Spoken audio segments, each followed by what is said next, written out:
swan response. The Treasurer says that he's been working on this for months and months, and that they need to get it right to ensure that there aren't any adverse consequences of these reforms on other areas of the economy, because it's not just the banks that will be affected by the changes. Look, you know, I think those conversations are going to need to happen over the coming weeks, and Wayne Swan is probably working on these things. He's probably, if he is, he's probably a little annoyed that perhaps he didn't move faster. And the Greens have been talking about this issue for a long time. We went to the election with a very thorough policy on making banking fairer for consumers. It's great to see the opposition now talking about that as well. Rather than simply saying, oh, we'll do it sometime in the future, let's actually look at some practical measures we can be taking now. Right. And I think that's what both the Greens and the opposition are talking about. Let's move on to a few other issues. Senator Fifield, the Liberal Party outgoing treasurer of the party machine, Michael Yabsley, warns that it's in danger of slipping into insolvency. This has got to be a concern, particularly when, you know, economic credibility is traditionally one of the Liberal Party's strengths. If the party itself slipped into insolvency, that'd be a very, very bad look, and obviously concerns from Mr Yabsley that that's where it's heading. Well, the party isn't heading towards insolvency. The Liberal Party is a voluntary organisation. We rely very much on donations. We're not in the position of the Australian Labor Party, who have the guaranteed rivers of gold coming in from the trade union movement. So, you know, we've got to raise money to fund our campaigns. We can't rely on external parties to do that for us. Obviously, having had a federal election, you spend a lot of money. So we're recommencing the process of fundraising again in preparation for the next election. But one of the great differences between ourselves and the Labor Party is that we don't have that Sussex Street mafia culture where the Sussex Street heavies get on the phone to business and say, look, you better donate. If you don't donate, it'll be noted, with a very clear threat behind the comment. We're not that sort of an operation. We rely on voluntary donations, so it's always a challenge to raise money. Michael Yabsley also refers to the party machine not keeping up with the parliamentary party, that you're doing well politically, but not necessarily in terms of the party executives, the strategists and so on within the Liberal Party headquarters. Do you share those concerns? Well, look, as a party you can always do better, and look, we failed to form government after the last election, and that is the only measure of success for our party, is did we form government. So clearly we failed on that measure.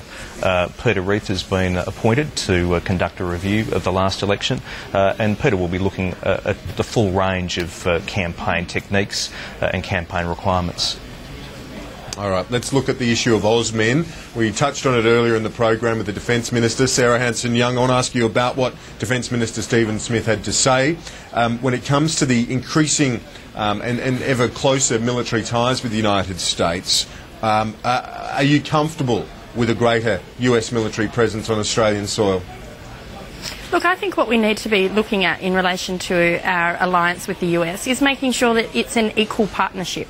And there's nothing wrong with becoming closer as long as good friends, we treat each other equally and that we get mutual benefit from that. I'd really like to see out of these talks, and of course the further analysis of that, as how equal is our relationship with the US when it comes to our military ties. If we're going to be giving up our ports and our military spaces for the use of the US, exactly what are we getting in return for that? And do we have the same types of abilities to call on them and their resources to further our abilities as well? I think we need to be looking at that in relation to our relationship with the US in Afghanistan, and also, of course, our free trade agreement, where Australian producers, when you look at it from an independent point of view, have lost out because of that free trade agreement to date.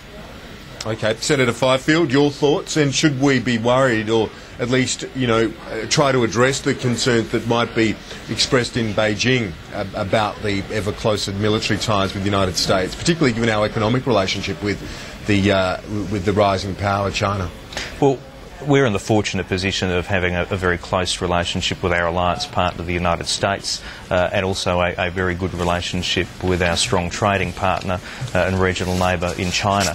I don't think you've got to choose between the two relationships. They both have different characteristics and different strengths, and we're in a very fortunate position to be on very good terms with both nations.